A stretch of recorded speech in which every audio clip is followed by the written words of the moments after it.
Sawadee and welcome to another episode here for the Funk It Pod. And you know what it means when we are going live or airing on a Saturday. It's time for the academic corner. Every Saturday, I talk a little bit about higher education, experiments in higher education, classroom experiments, how to be a bit more engaging, and so on. Right? And as you can see, of course, from the thumbnail, headline, title on Spotify, wherever you're watching or listening, we talk today about designing engaging assignments. Because let's be honest, assignments are some sort of necessary evil, right? Extrinsic motivator, if you will. And so since most of us have to work with assignments to some extent, I think it's just reasonable to look into like how can we make those assignments more engaging, more fun, and hopefully also more beneficial for our students. So we're going to take a quick journey through a little bit of cognitive science, not too detailed, but just because we're all aware of the underlying theories, I assume. So just a quick reminder here, looking a little bit in some pedagogical innovation approaches, but mostly just trying to figure out, again, how can we make assignments as engaging as possible? So let's prepare to delve into a world of hopefully creative teaching strategies for your uni classes. Okay, so let's jump into it. I'm going to talk a little bit about just a few theoretical frameworks. Of course, there are way more that apply to your students' psychology and whatnot. I try to pick only like 3 different ones that I think are impacting the way we can structure assignments. But of course, when it comes to psychology, there are a million, right? But I'll try to focus on just 3 in this case that I think impact the way we design assignments. And we're going to also discuss how to engage students and maybe have a little bit of a look into like a quick case study to see an example of how that could work and look like in real life. Okay, so that's the goal. So let's jump into our weekly intellectual adventure, if you will. And let's just. I'm missing the right transition. Let's just start. All right. So the frameworks that I thought that fit, right? And please share others that you think might fit. So I think one that anyone who's in education, somewhat, working with people, psychology and so on, has to basically learn about Bloom's taxonomy, right? And it's a very basic foundation model when it comes to education, as you probably know, because if you're listening / watching this, you're probably in education. So we know those 6 different cognitive levels, right? Remembering, understanding, applying, analyzing, evaluating, creating. So if, for example, analyzing might involve like comparing different theories. You analyze those, while creating might involve like designing a research proposal for your grad students, for example, right? So, or yourself, obviously. So this obviously guides us as educator in creating like more diverse assignments that hopefully, in the end, push the students to think more critically, right? So if they have to do like those different things, like remembering, understanding, applying, analyzing, and so on, they hopefully have to think more critically, and hence hopefully will remember more, learn more from it. The next one that I wrote down that I wanted to throw in there is the CLT, right? The Constructivist Learning Theory, and I talked about this theory on my weekly podcast, on my weekday podcast episodes, which are not about education, but it also plays into that. Because this focuses more on the active learning part, right? Where students build their understanding within the active learning setting. So it's kind of like assembling the puzzle, but it's more like guided by like problem-solving tasks, right? You solve like different problems, and while you do it, the puzzle comes together and you're learning. It's like I want to say inquiry-based projects, not only problem-based project, but like also inquiry-based projects. And very important, and if you watched / listened to a few previous episodes, you know that it's very important to me, reflection. Reflection is also like a big part of that. Yeah, so an example could be like a research project where students gather, then interpret, and then present data, for example. It sounds very basic, but if you focus on those steps that I just mentioned, there's assembling the puzzle, having like those different tasks in there, those problem-solving steps, then they will actually learn something, because it's an active learning approach. The last one that I wrote down that I wanted to throw in there, and then I'm hoping that you will also throw more in there and let me know, is the ADDIE model. I don't know if you're only in Germany, we actually say ADDIE, or if others say ADDIE. I'm not really sure, to be honest. Language barrier right there, but you probably know that model, right? There's this 5-step process for like, I think it came to fame in like instructional design, but now with design thinking and whatnot, it like creeps into everything. Which is ADDIE: analysis, design, development, and now I have to implementation and evaluation. Exactly, that's exactly right. Right. So this just guides us with the creation of, hopefully, similar to the first theory I just mentioned, with effective, like those educational experiences that relate to the students, right? Because it hopefully also ensures that it's aligned with your expected learning outcome, if that makes sense. Again, one more time, ADDIE, right? ADDIE: analysis, design, development, implementation, and then evaluation. You see that all those three are somewhat related, right? And I mean, hey, teacher, obviously that's on purpose. So now I'm hoping that you also have a few more frameworks / theories that you think are important to consider when creating those assignments. But before we go there, and before I hopefully see some of your comments, either on YouTube, on social media, or right there on Spotify, I want to talk about a few just tips and tricks when it comes to designing those engaging assignments. Right, so I wrote a few down that I have like on a kind of like a checklist for me. Like when I do assignments, I'm like, am I doing this? Am I doing that? And so I'm just going to share it. So first of all, when I create an assignment, and I haven't done this all the time, so this was like learning by doing / learning by failure. Because in the beginning, I was like, I just want to create fun assignments. But then I made a fun assignment, and I thought it was cool and fun and whatnot. Then I realized, how does it actually align with the learning objective? Even though, so they're using what we did in class, but it doesn't really affect the learning outcome. So they would maybe repeat what we did in class in a fun way, but does it really add to the learning outcome is the question, right? So aligning the assignment with the learning objective, I think, is super important, incredibly crucial to actually succeed, because your assignment doesn't just want to rehash what you did in class, but it wants to hopefully move forward, maybe even accelerate that learning progress, right? So you gotta design the assignments to develop critical thinking, analyzing, evaluating, and so on. Not just rehashing what you did in class.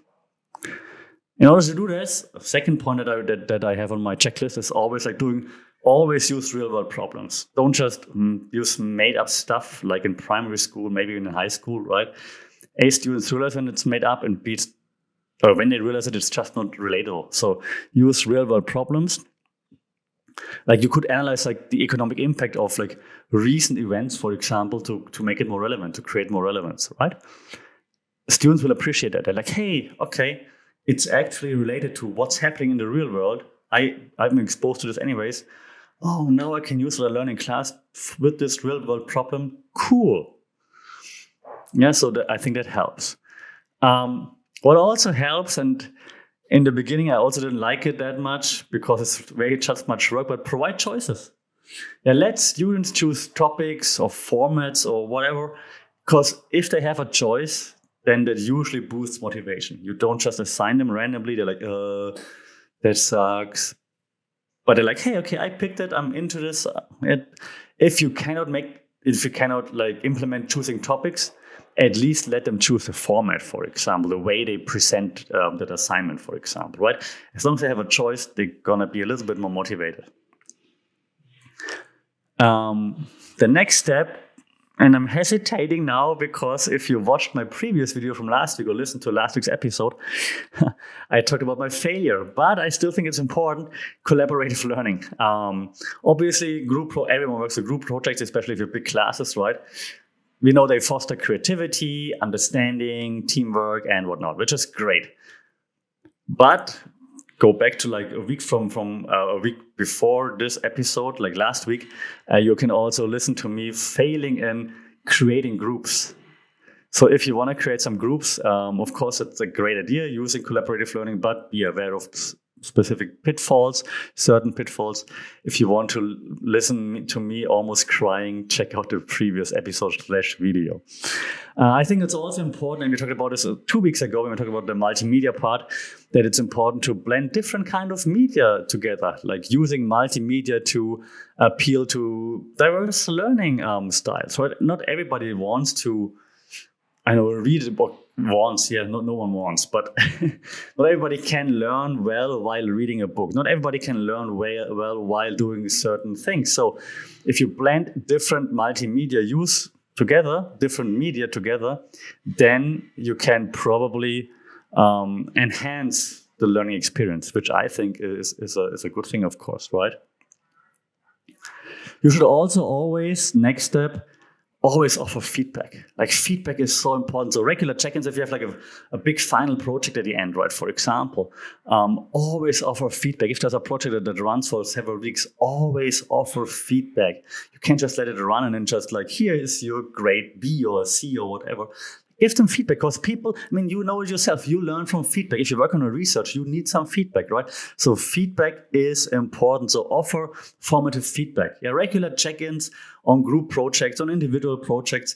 Yeah, opportunities for revision and so on are important. So plan this, make some time for it. It helps you that you're not frustrated at the end with the outcome, and it also helps the student to actually progress in the learning journey while they're working on their assignments. Okay, then transparent rubrics are a no-brainer, but be transparent when it comes to grading. So clear grading criteria, of course, helps the students.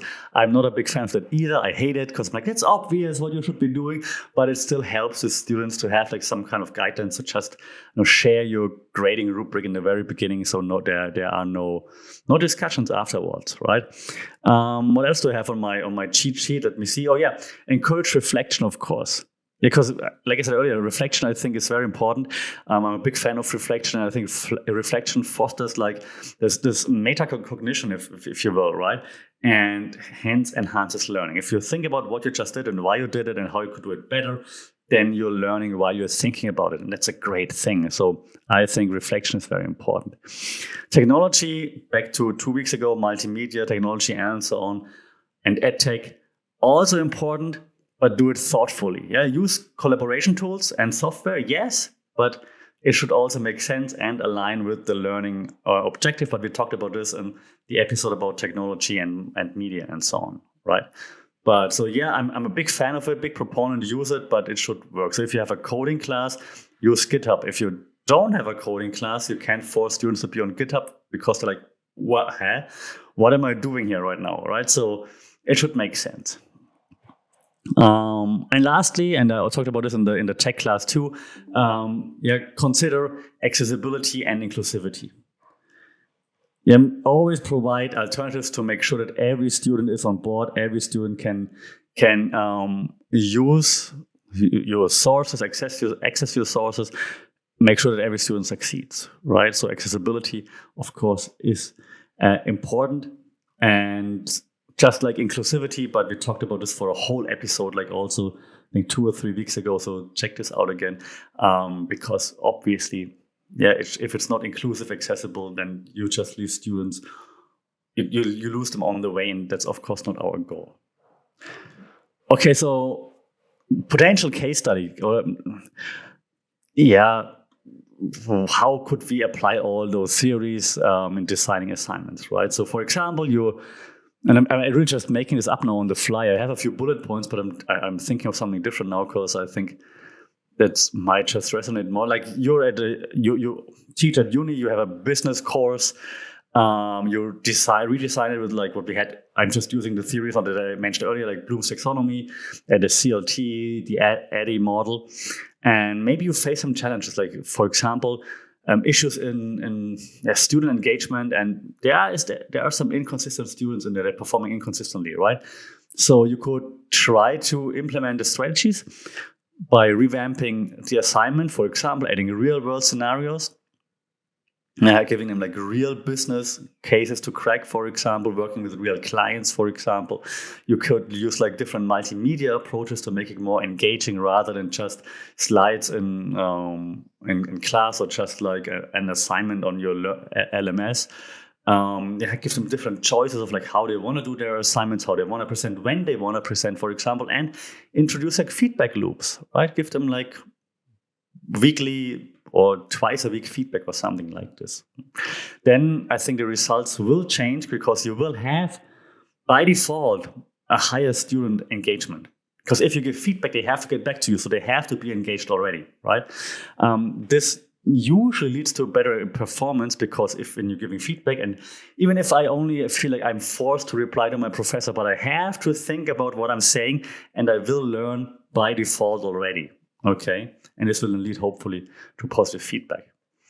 All right, so let me wrap this up because again, I don't want to like teach on a Saturday, but I hope this quick exploration of designing engagement or designing more engaging assignments in higher ed has taken us through a few different theories, a few practical strategies as well, I hope, and I think that actually whether like we're experienced teachers or we're new to teaching, implementing those different principles will eventually foster like a more dynamic learning, I think. And in this dynamic learning setting, students hopefully will actively participate more and then also learn more, hopefully. So if you continue our journey here in higher education, always trying to remember that teaching, I think, strives on with creative educators. Like creativity is important, connection with the students is important, and of course, growing together is important. But again, I'm really curious to hear like how do you design engaging assignments? Like which theories, which frameworks do you abide by, and do you think they are important when I create assignments? So shout out with your creative assignments in the comments under this video, or right on Spotify, where you can just reply to the episode, or on social media at funkitpod, email funkitpod@gmail.com. Let me know the frameworks you're using, the assignments that you're doing, and maybe even also, if you want, just like me last time, share what didn't work out well. But please also share what worked out well. Of course, also looking forward to hearing like best cases, not just worst cases. All right, that's it for me for this week, for this week's Academic Corner. This time we talked about how to create engaging assignments in higher education. We'll be back next week with the next topic in regards to increasing engagement, improving our classes for university students. Until then, as always, stay safe, take care, and we will talk soon. Sawadee Cup.